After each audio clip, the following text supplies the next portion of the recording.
I can't tell you how excited and actually grateful I am. Like, I love that you and the other critics were like talking about it and like guessing, because that's exactly what we hope for this film. Like, we really just wanted to provoke conversation and debate and interrogation on these subjects because we thought they were interesting and the type of thing that like we as a species, this sounds like very grandiose, so like I don't mean it like that, but like these are the types of conversations and interrogations I think are really important.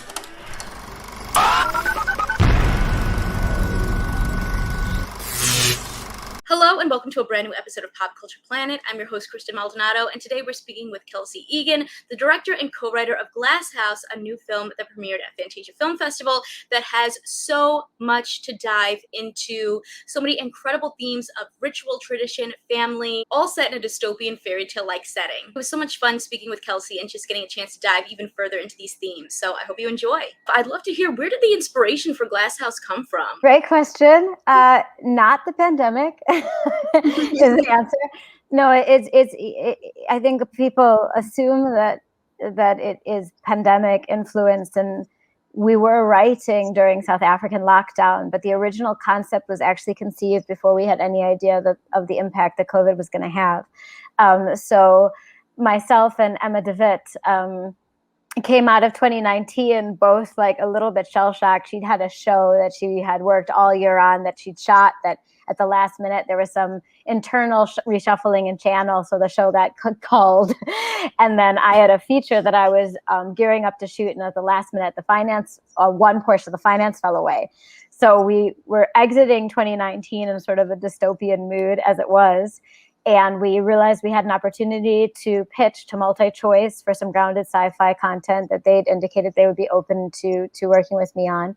And so we just got together and bashed out 8 concepts. And Glasshouse at that time was probably one of the most bare bones concepts that we came up with. And it was very much around this family dynamic and family relationship and this intruder and how it affected the relationship. But the thing that was the most important to us and that we were most excited about was the memory theme. And where that came from was from both of us in our lives have had a close family member who suffered from problems with memory. On Emma's side, she has a close relative who had suffered from dementia. On my side, I have a family member who suffered from short-term memory loss quite severely. And it's always been it's such a thing. I mean, memory is everything in terms of shaping our identity and our concept of self and our relationships. And it's an invisible disability when it affects you. And I think one of the things that's so difficult, I mean, disability is a true challenge regardless. But when it's a situation where to everyone else you appear fine, and then you have something that makes it really difficult for you to function in everyday life, but no one really understands, like, well, why couldn't you just do this? It's that extra layer of like trying to convince people like, no, you don't understand, like I can't. And that's been a really challenging thing to like witness and watch. And so we had memory, we had a lot of conversations about memory sort of in that context. And then from our own life experiences as well, and talking about trauma and PTSD, it's, you know, you look at things of like life shapes you and the experiences that you have, you know, make you more well-rounded, ideally make you stronger, you know, that you learn and grow, and it all adds value. But I think it would be a disservice to anyone who suffered from trauma not to acknowledge that sometimes when life hits us really, really hard, it doesn't necessarily make like you have to be really tough, you have to endure, you have to be strong. But sometimes being strong is literally just like getting through the day. Like it isn't something you necessarily bounce back from, which led us to think about like, well, if you had the choice, if there's memories, if there's things that have happened to you that have been so traumatizing that it's changed your behavior in ways that maybe aren't for the better, that maybe make you think that you aren't like living as fully or as fiercely as you would hope to because you're so impacted by this memory, or as openly as you'd like to, you know, is it better, not better, but in some ways, can you look at like, if you could erase this memory, does it really serve you? And so we were having those conversations, and that was really the inspiration for Glasshouse, because we loved that we could take 2 different characters who have a distinct opposite coping mechanism for trauma. One to like use memory to preserve, and a sense of like, cool, like this is how I hold my identity and keep it close and can preserve our reality. And another character who's like, nope, like for me to live fully and live my best life, I cannot remember this thing. Like I cannot recover from this. It needs to go. And we thought that was a really fascinating idea, and we wanted to explore it. And Glasshouse became our vehicle via which to explore those questions.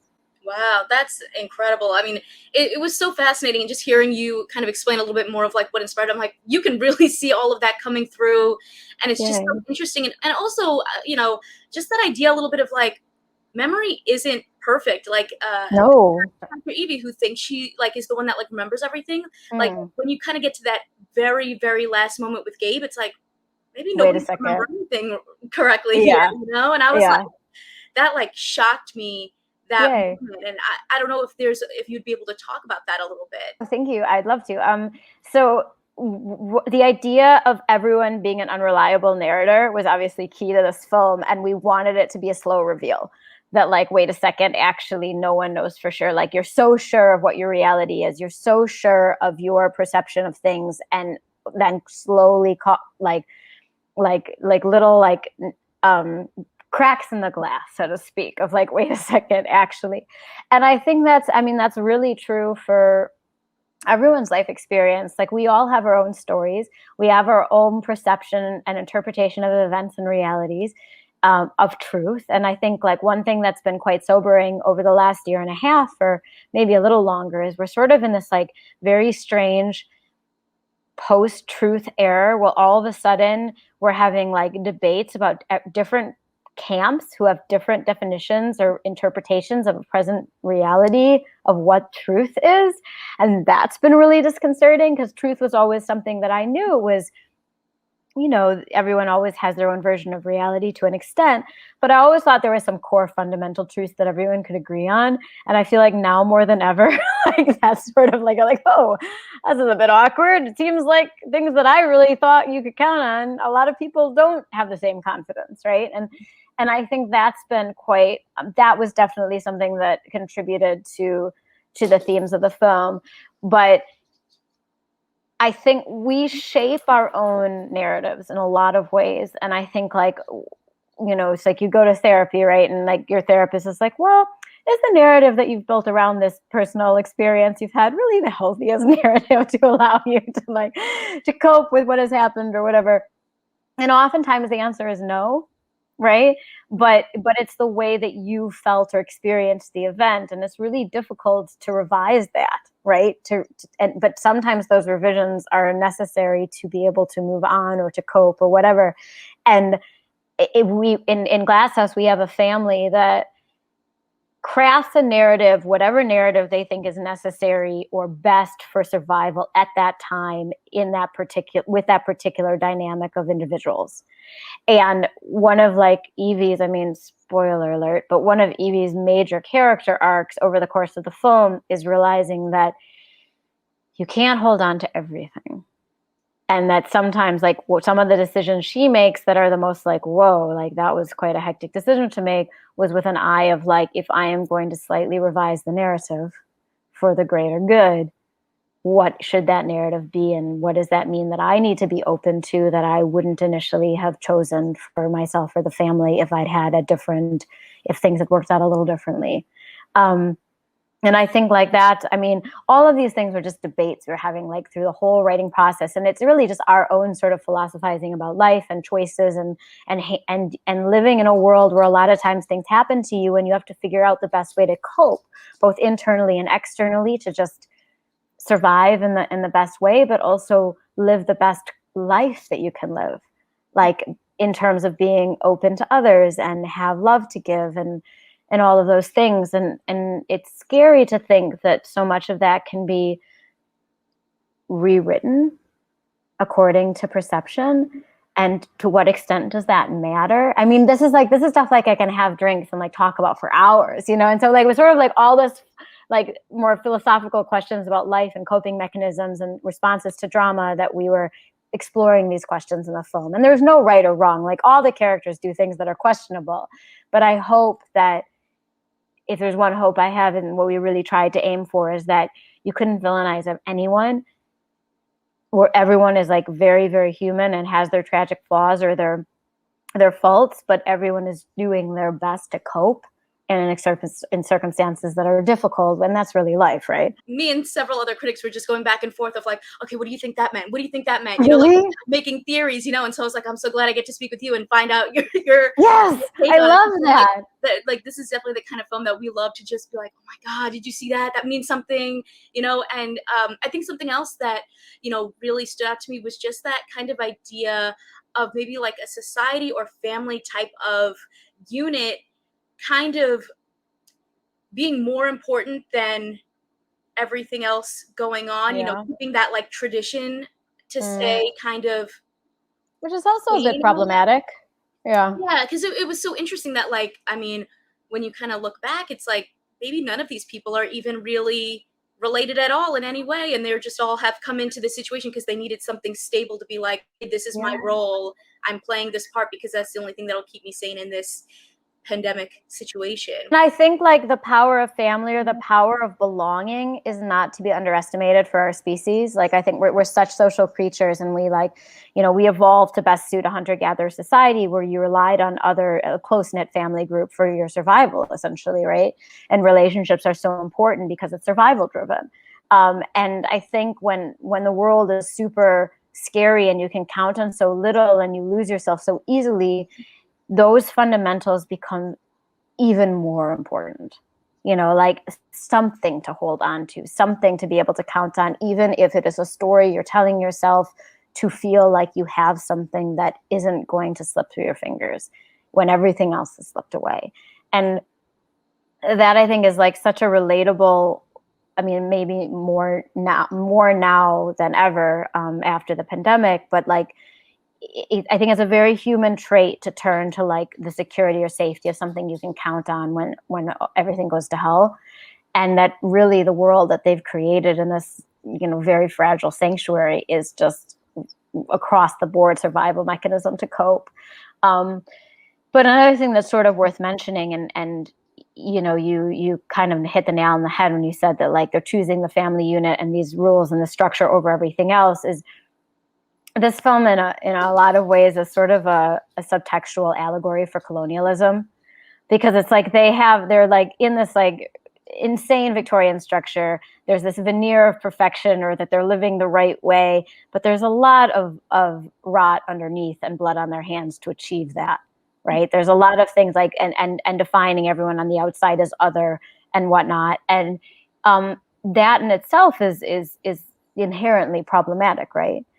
And they run into trouble there. So it's sort of like different, approach to survival, but also other things at play that are like sort of speak to humanity's tragic flaws. We had a lot of sort of like deep conversations over the course of like conceptualizing this film, and then writing it was just sort of a surreal, charmed process. We wrote the script. I spent the entire like 3 months on my balcony in lockdown, and Emma and my other co-writer on these other projects and my producer were my lockdown family. I really only saw them for like 3 months, and it was, a very intense but really beautiful experience. And then we went straight into production on Glasshouse during the pandemic, and then we totally bubbled to keep ourselves safe, and we're following all the protocols, but we're like very close knit. And it was a very intimate, like claustrophobic environment, which was quite meta because we're telling this intimate claustrophobic story. I can't tell you how excited and actually grateful I am. Like, I love that you and the other critics were like talking about it and like guessing, because that's exactly what we hoped for this film. Like, we really just wanted to provoke conversation and debate and interrogation on these subjects because we thought they were interesting and the type of thing that like we as a species, it sounds like very grandiose, so like I don't mean it like that, but like these are the types of conversations and interrogations I think are really important to like acknowledge the ways in which we fall short and consistently fail or misstep, and it's in having these conversations that we can do better, so to speak. Western society has really embraced the individual, and there's like other cultures that are still like, you can really recognize the prioritization of the family group and the priority of the group over the individual in other cultures. And I mean, like, there's a lot to be said for that. And sometimes in celebrating that individual over everything else, you turn your back on altruism or like a sort of responsibility to others in a way that can be quite damaging and alienating. But I think that like we haven't really even considered because we've been so busy embracing individuality and uniqueness and all of that stuff. And I think the answer, the solution, the best case scenario is definitely somewhere in the middle, because you don't want to be like, you know, have your identity completely absorbed by a group either and not feel like you have anything that really represents you in any way, shape, or form. And I think there's like very, very valid dangers for both extremes, right? But getting the middle ground right is equally challenging. And I think like, I don't know if I can say that anyone ever gets it perfectly right. You're always in a situation of like, okay, what is best for the group isn't necessarily best for me. It's very rarely both. It very rarely perfectly aligns. And how do you walk that line? And I think like with what you realize at the end, I don't want to get into it too much because I don't want to give away, but what you realize at the end of like recognizing that to some extent, as long as you fulfill the role, who you are matters less, and how important that role is to continue to for survival in certain contexts. But that is often just societally created. It's like it's a construct. It's something that we build. And like one thing that I loved about doing this film and working with my incredible cast was like we had the advantage of it being in a world in which the women of the story were not in any way influenced by societal taboos or constructs of what it is to be female or express desire or sexuality, right? And like we got to show a really raw, honest, unbridled approach to all of that stuff where there was no learned shame or insecurity. Mm-hmm. And that was like such a pleasure. But at the same time, we were showing a set of rules and role and ritual that were used as memory aids, but really using to craft the identity of this family and something repeated so that they could maintain this construct of their own creation to justify their place in the glass house and their sense of belonging and their sense of place in the world where everyone's lost all of that. So why a glass house? Funny story that. So again, of course, you have the metaphors of like, don't throw stones, like all of that stuff. But Emma, my co-writer, who's just exceptional, very, very talented, exquisite, wonderful colleague and friend, she grew up in the Eastern Cape. And she has memories of a child of going to Pearson Conservatory, where we shot Glass House, which is in the middle of the oldest park in the city, but is literally a Victorian greenhouse that was brought over in the 1900s. And it's like the last of its kind that survived that was brought over. And it is a colonial relic in and of itself in the middle of this like contemporary African city, in the middle of this park. And she has memories of going there as a child, and it hadn't been restored at that time. So it was really run down and very much itself in a way like this like strange, surreal, beautiful, but haunting, but kind of like representational of a lot of ugliness in South Africa's past, but also like something that as a child she could romanticize as having this fairy tale nature.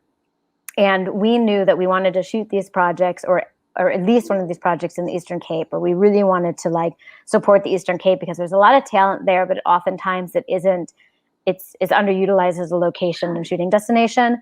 And so she was really hoping that we could do the project there. And so she pitched it to me or showed me the structure. And from the moment I saw it, like she already knew it was amazing. And I was like, oh my goodness, like as a shoot location, this is insane. Like this is unbelievable. And from the moment we saw that, we'd already conceptualized the glass house, but I think it was sort of Emma's craftiness that I think she was thinking about Pearson's from the very beginning. And then the moment that she showed it to me, I was hooked. So we did that really naughty thing where you write an entire script for a location you don't even know if you can get. So never do that. Really irresponsible. But it worked out. I mean, she was pretty confident we'd be able to get it all the time and work. The tourism board and the city were so supportive. And yeah, from the beginning, like of conceptualizing the idea and as the characters fleshed out and we realized what we were doing, it was just, there was no question that was the space, and it's basically another character in the film. So I mean, and the representative of all of the ideas we've been talking about, and even down to the Victorian influenced wardrobe with the cast. I mean, part of it is I just didn't want to kill them because we were shooting in this really hot human glass house, and like you needed light, airy clothes. But also, it's like, you know, Victorian era clothing in women is very much symbolic of idealized constructs of what women should be. Mm-hmm. And that's sort of like the messaging or symbolism behind that wardrobe. And we really, in leaning into the facade of the glass house as well, we really wanted to create a veneer of perfection and idealism and an oasis and sanctuary and salvation, and then actually reveal the dirt and rot and grit and rawness underneath as a slow reveal. Because that's really, I mean, to such a large degree, colonialism, the colonialists did that. They're like, they come into a space, they're like, this is the way to live. We do everything right. This is the ideal of beauty. This is the ideal of that. But it's just a construct. And that's what you realize. This whole family has built just this construct for survival as a coping mechanism, but it's their narrative that they're writing, they're creating. You know, and like when you control a narrative, that you have a lot of power, and that comes with a lot of responsibility. And you see the girls grappling with that. You direct this movie, you co-wrote it, and just in general, you've worked in so many areas of the filmmaking process. So has that been difficult as a woman to break out in? Well, let's put it this way. I directed my first short film in 2008. I've been trying to make a feature since then. I think that's enough, right? Yeah. Well, I mean, it's a beautiful feature. I directed my first film in 2008, was nominated for a SAFTA, which is a South African Film and Television Award. I was very, very proud of that film. I went to a lot of festivals, and I've directed many short films and short form work since then, but it was always with an eye to directing a feature. Wrote a lot of spec scripts, worked professionally in a lot of different departments, and all of that was with the goal of broadening my scope as a director, because really directing is facilitating between massive amounts of talent in very different disciplines across every department. And I figured the more I could understand where every department was coming from and what they needed, the more I could service them or help facilitate all of the channels of communication at the right stages in the production process to maximize what everyone can collectively achieve. So it was always with the eye to directing, but I was just trying to like understand as much as I could about the filmmaking process to help facilitate all of that as smoothly as possible. Maybe that's even something that ends up servicing you later on, even though it's like, come on, where's my, totally. Where's my chance? But it's like, now you know how to do everything. I feel like that's always so important to like be able to be like, I have a hand in all of this. I could do it all if I want, by myself. But you don't want to, and you can't. You'll kill yourself. But you learn that the hard way. Yeah, but no, definitely everything you're saying is totally correct. And it was like, also, I mean, I would work a job on a big set and then save up money while I was working on that job, and then spend that money right away on one of my own projects, like another like short or whatever that I would, put together and get full sponsorship on, just as another example of like, see, I can direct. And then after a while, like you're like, eventually you show enough examples, but it's not an opportunity that's ever like handed on a silver platter. You sort of have to fight for it every step of the way. And I'm really grateful it takes a village to make a film. It's a miracle that any movie gets made. And every step of the way, there are people that like open the door for you. And every single person in my life that's been responsible for like giving me the chance and like being like, or I'll take a chance on you. I wouldn't be here if it weren't for them, and I'm extraordinarily grateful. Congratulations. I mean, it was so, beautifully done, and just made you think about so many things, which that's the kind of movies I love. That's exactly what we set out to do. That's exactly what we hoped, and that's exactly the type of film I also love. So I'm really glad that it achieved that for you and that you enjoyed watching it, and thanks so much for the chat. It was really great to meet you. Yes, you too. If you like this one, you can check out more Pop Culture Planet right over here or on your favorite podcast streaming platforms. See ya.